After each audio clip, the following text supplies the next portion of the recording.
So today I'll take a look, can you use the OSMO Action for vlogging? I'll be looking at the sound quality and can you use cinematic settings for your vlogs?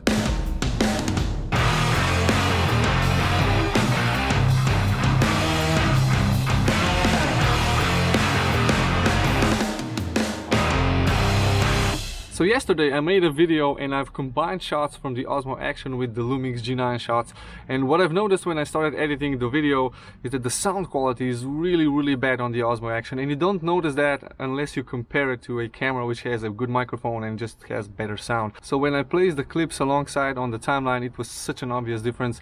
The sound is really bad on the OSMO Action, although it can record stereo, so if I talk and I turn the camera around, you can actually see that it's actually recording.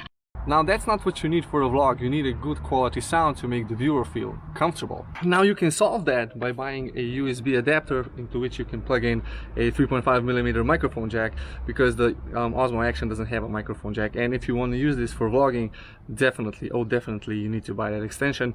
At the end of this week I will get a new microphone which I was supposed to buy yesterday. Go ahead and watch the vlog. I had so much fun not buying the microphone yesterday, but that microphone is supposed to be able to attach with a USB, so I'm gonna try if I can link the microphone via the USB to the OSMO Action and see if that works. So this way I won't need an adapter. So now when it comes to video quality, having any sort of cinematic setting on the OSMO Action and moving the camera around is just not going to work. Let me show you.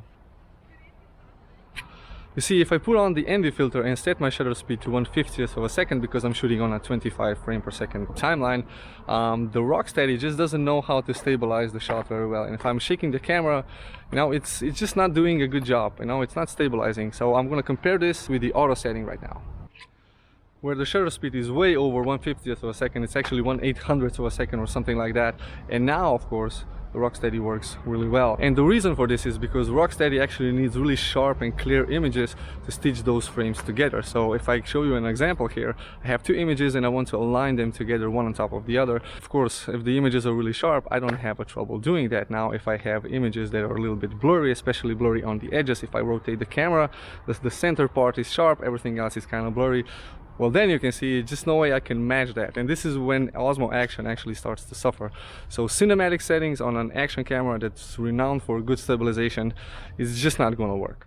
But don't give up just yet, because there's a workaround this. You can either have a camera which is stationary like I have now, and you have this nice 1/50th of a second shutter speed blur, or you can move the camera really slowly. So yeah, and these are the only cases where cinematic settings work. And for me personally, I think, you know, the OSMO Action and the action camera should be used for, you know, high action sequence stuff. Of course, you can also use it with a higher frame rate, so 1/50th of a second, 1/60th of a second.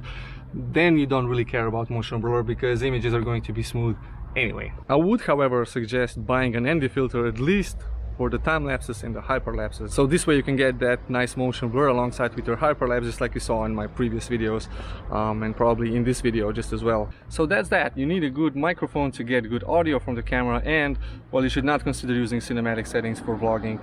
And that's kind of ironic because, you know, in vlogs you should have the cinematic, you know, the nice blur, especially if you're doing a 25 frame per second timeline or 24. I use 25 because I'm in Europe and our electricity oscillates with 50 Hertz, and this way 25 kind of synchronizes and I don't have flickering lights. And if you're wondering what type of ND filters I'm using, these are Polar Pro ND filters which attach on magnetically and are really nice. So thanks for watching, guys. I hope you've enjoyed this video. A very short one today because, as you can see, I'm really tired. I'm editing videos every night, so yeah, doing a daily vlog every day is kind of exhausting. So subscribe to the channel, hit the like button, comment if you have any questions, and yeah, you know, I'll see you guys tomorrow.